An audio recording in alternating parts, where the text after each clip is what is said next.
Muy bien, como tercer elemento tenemos el ejercicio de un juicio profesional razonable e independiente. Y aquí hay un concepto importante que quiero compartir con ustedes.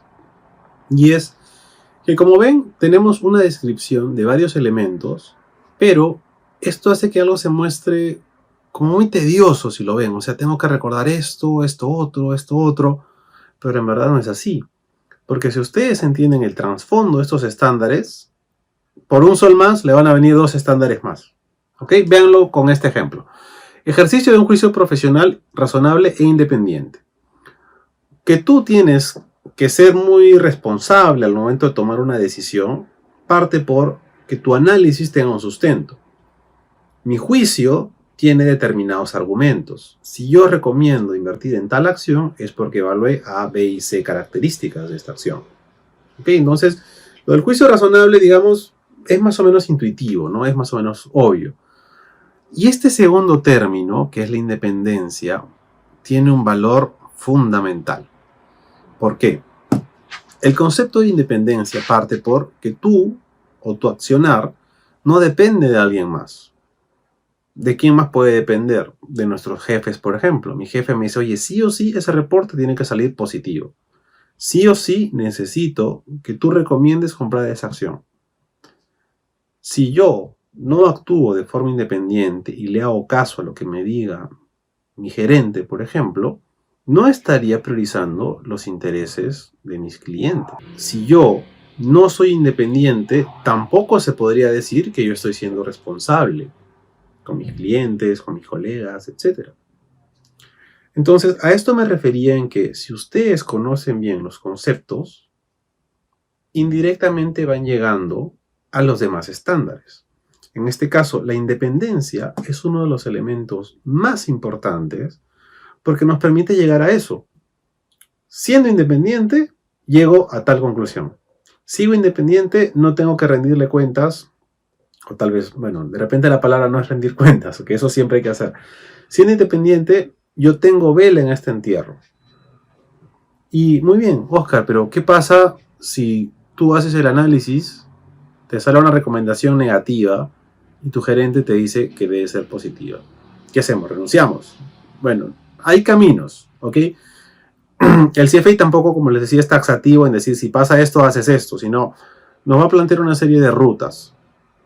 Y lo que nos va a pedir es, oye, antes de tomar una medida como renunciar, que sería pues lo más extremo, hay pasos intermedios que podemos recorrer. Y esto lo vamos a ver a más detalle con cada uno de estos estándares. Entonces, en cuanto al tercer gran componente de este código de ética, ¿qué es lo que se espera de nosotros? Un juicio razonable y ser independientes. Les he puesto ejemplo la independencia respecto a nuestros jefes o nuestros gerentes. Pero la independencia también tiene un matiz personal. Y aquí pongo de ejemplo que yo estoy analizando la inversión en determinada empresa y entre los 3 candidatos que llegan al final, tengo una empresa que es de mi hermano y una empresa que es de mi esposa, por ejemplo. Ahí ese matiz de independencia empieza a trastabillar. Porque siempre va a quedar la suspicacia de que, eligió esa porque es la empresa de su hermano. Eligió esa porque es la empresa de su esposa. Y ojo, un tema interesante del CFA es que tampoco te dice que por el hecho que alguien sea tu esposo, tu hermano o la empresa le pertenezca, ya queda descalificada. No. No va tanto por ahí. Porque puede efectivamente que sea la mejor opción. Y no la vas a eliminar simplemente por esta condición que escapa a tu control. ¿Qué es lo que se hace entonces? Lo que se hace es, ¿cómo preservo mi independencia? Muy bien, yo no puedo cubrir esa empresa porque tengo esto que se llama conflicto de interés. Yo puedo favorecerla o puede estar la suspicacia de que yo la estoy favoreciendo porque tengo una relación con mi hermano, con mi esposa, con quien sea, un amigo, etc. Y para evitar esa suspicacia, yo primero la revelo, digo que existe, la hago visible para los demás, para mi jefe, para mi subgerente.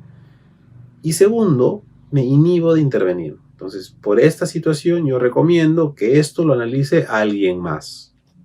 ¿Ok? Entonces, de esa forma, piensen cómo están quedando. Oye, pero qué chévere. Él pudo no decidirlo, pudo quedarse calladito y sacar el reporte, pero no. mostró que había un potencial riesgo aquí con ese conflicto de interés. Él se inhibió de la decisión y se le delegó a alguien más. Y si esa otra persona ve que efectivamente es la mejor opción, perfecto, se invierte y ya está. Pero vean lo bien que han quedado. Vean que efectivamente están actuando de la forma más transparente y favoreciendo los intereses de sus inversionistas, que como les comentaba es lo que más nos importa. Entonces, ¿cómo es que esto se resume? Tenemos que ser independientes y razonables en todo lo relacionado a inversiones. Aquí, cualquier suspicacia es fatal.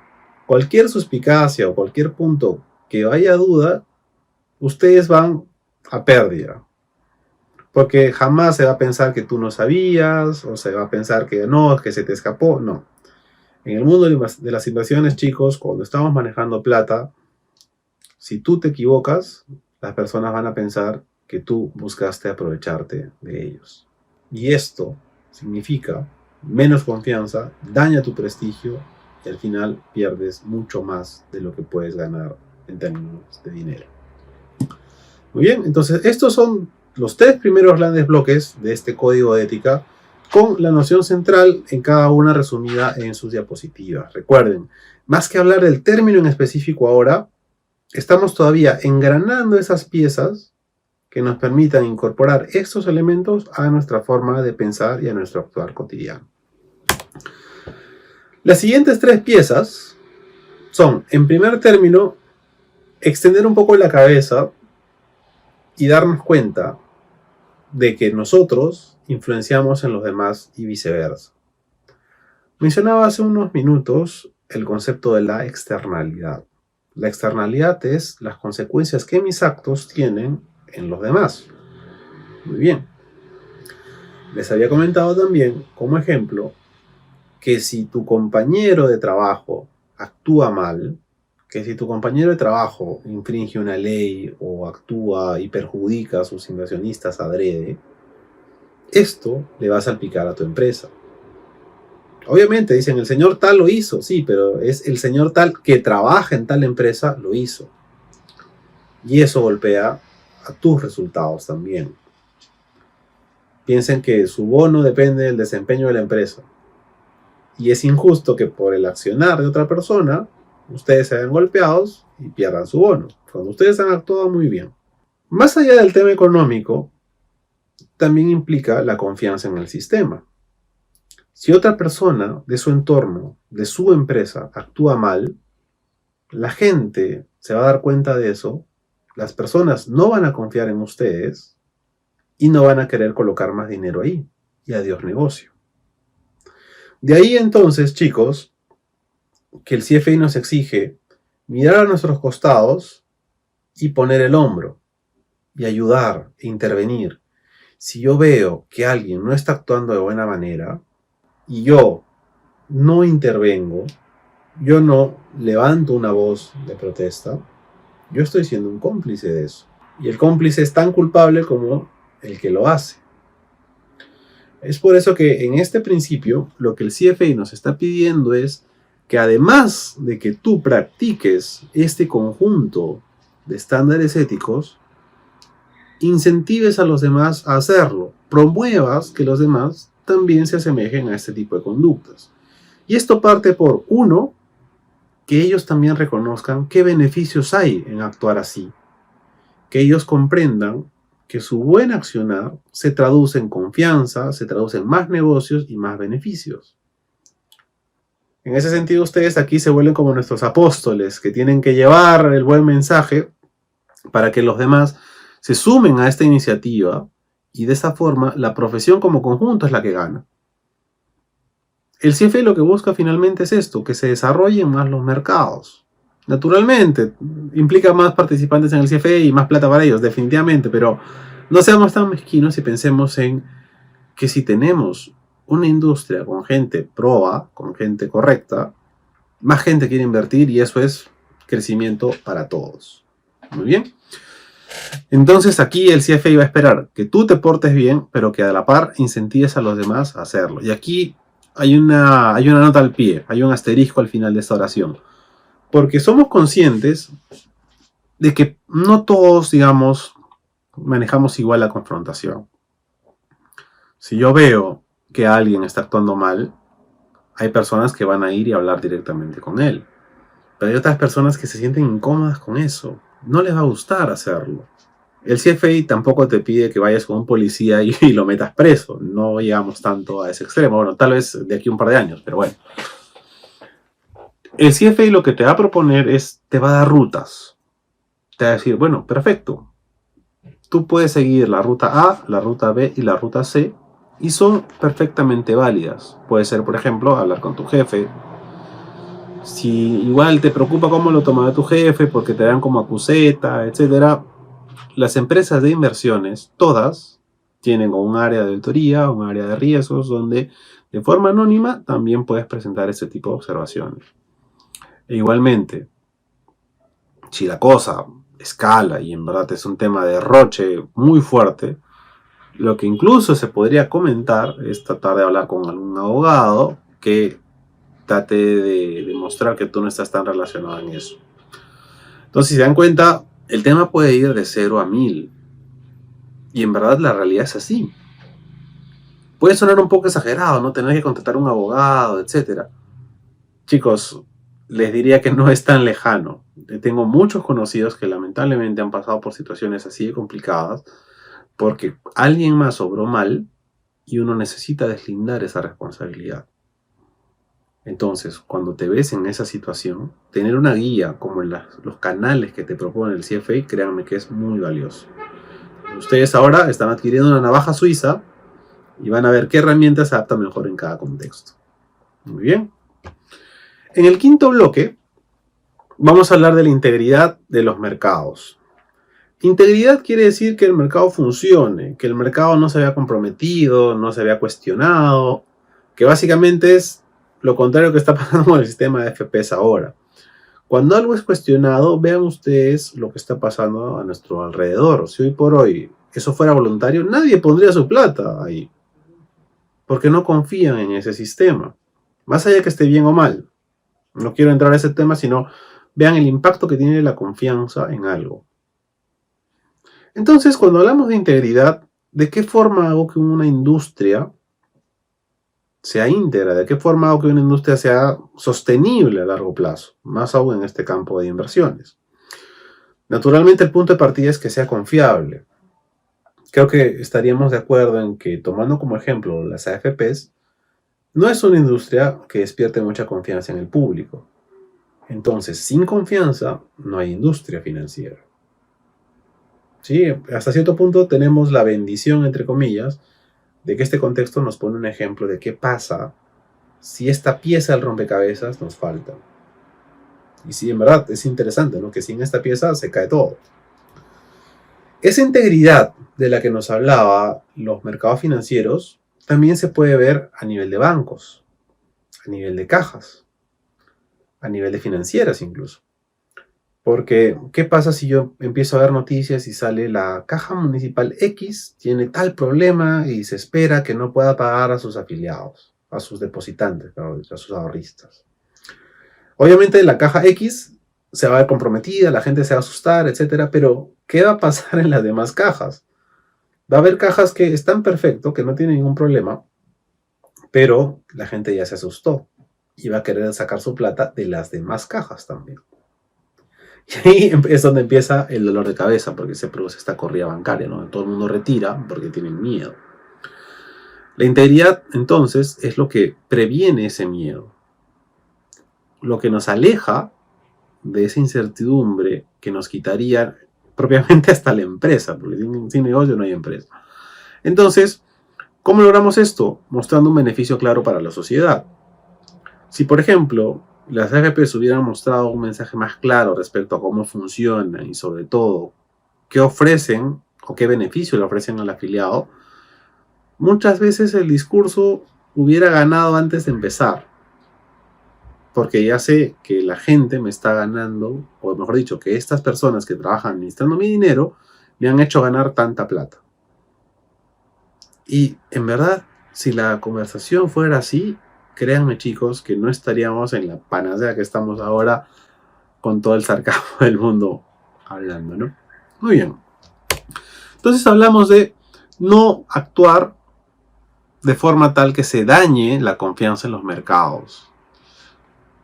No es exagerar decir que en Perú hay un delito de terrorismo financiero. Y esto es, por ejemplo, si yo mañana empiezo a hablar mal de que, oye, la caja tal va a quebrar, la caja tal va a quebrar, y lo hago viral, y la gente se asusta, y efectivamente la gente va a retirar su plata porque tienen miedo de que esa entidad quiebre, se vuelve una profecía autocumplida, porque ninguna caja, ningún banco, ninguna financiera tienen la caja suficiente para tener todos los depósitos que hay. O sea, ninguna entidad podría hacerlo. Entonces se llama terrorismo porque en verdad tú estás dinamitando una entidad que no, en principio puede que incluso ni tenga problemas, pero el miedo de la gente la puede eliminar por la propia característica con la que funcionan este tipo de mercados. Entonces aquí es, nuevamente, antes de actuar, nos tomamos un minuto y pensamos, oye, esto dañaría a la industria, esto haría que la gente ya no confíe en mí, en mi empresa, o en el peor de los casos hasta en toda la industria, por ejemplo. Y ya sabemos que si la respuesta es sí, un pasito para atrás y mejor no la hacemos. Como tercer elemento, que esto ya digamos es la guinda al pastel, la cerecita de la torta, es que no te sientas rey en tu castillo. Porque está bien, puede ser el pata más capo de toda tu empresa. Puede ser CFA, ya Charter Holder, o sea, nivel 3 aprobado y con 2 años de experiencia y perfecto. Pero el techo no queda ahí. Lo que espera el CFA es que primero seas una persona capaz de mantener, y este segundo término es más importante, mejorar tu capacidad, tus competencias profesionales, lo que sabes. En este mundo es imposible que uno no esté estudiando permanentemente. En este mundo es fundamental ir a cursos, prepararte con, de repente ya tienes el CFA y empiezas a mirar el CAIA o otro tipo de certificación, un máster, incluso los que ya tienen un MBA, eventualmente están metiéndose a algún curso porque la innovación es constante en esta industria. Y si tú no estás en la vanguardia, te vas a ir a la cola rápido. Entonces, obviamente, compromiso de cada uno, seguir estudiando, seguir mejorando, y hasta ahí, bueno, hasta cierto punto algo intuitivo y obvio. Pero lo interesante es esta segunda parte: mantener y mejorar la competencia de otros profesionales. Aquí, ustedes, además de crecer, además de ir desarrollando sus propias habilidades, lo que espera el CFA es que nosotros cultivemos las de los demás. Y ojo, no habla de subordinados, habla de otros profesionales. Entonces, además de que tú cultives a tu practicante o a tus analistas, les digas, oye, pero métete a este curso, te recomiendo mirar esto. O, chicos, y aquí no tiene que ser el diplomado más sofisticado, ¿eh? Pueden ser hasta cursos en Coursera, Creana, un montón de alternativas que son de acceso público. Mantenerse vigente siempre. Y a la par, en tus pares. ¿Por qué no hablar de, no sé, oye, ¿por qué no nos metemos a este curso? Y te metes con un amigo. Ganan los dos. Él aprende, tú aprendes, se ayudan con algunas dudas, etc. Gana la empresa, porque tenemos gente cada vez más capacitada. Y si lo ven, es un ganar-ganar en todo sentido de la palabra. Insisto en que una mancha muy habitual en esta profesión es esa mezquindad que a veces ha estigmatizado a muchos de los que trabajamos en esta industria, porque tenemos ese miedo de que cuando se abra una vacante, alguien más nos gane. Y la mezquindad al final nos perjudica porque lejos de trabajar como un equipo, lejos de pensar en que la empresa crezca, queremos centralizar las cosas nosotros, y esto muchas veces hace que se pierdan oportunidades. Entonces piensen en que si hacemos más negocio, es más fácil que haya ascensos, es más fácil que la empresa vaya expandiéndose, y ahí hay más oportunidades de crecimiento para todos. En cambio, si actuamos mal, si no trabajamos como equipo, eso tarde o temprano impacta en el resultado que tú vas a poder ofrecer al cliente. Nuestras horas son finitas. Todos tenemos 24 horas al día y necesitamos dormir entre 6 y 8 horas. Uno no puede abarcar todo, y de ahí la importancia de tener equipos. El CFA espera que tú sepas trabajar en equipo, que tú no seas alguien más avaricioso que encapsula el conocimiento y se queda con él solamente, sino al contrario, que seamos capaces de levantar la cabeza y apoyar a nuestros amigos, a nuestros colegas. ¿Ok? Muy bien, entonces chicos, estos de aquí son los 6 grandes componentes del código de ética del CFA. Dando un repaso, recordemos que al final muchos de estos van a estar entrelazados. Desde ser diligentes con nuestros clientes, desde poder ser independientes y participar en los demás, desde priorizar los intereses de ellos, pensando en que necesitamos que ellos ganen para nosotros ganar dinero. Si nosotros queremos ganar antes que ellos, nos va a pasar lo de las AFP, que la gente nos va a ver súper mal. Y ahí nos quedamos sin negocio. Como cuarto elemento, hemos visto que la ética es nuestra, pero también la de los demás.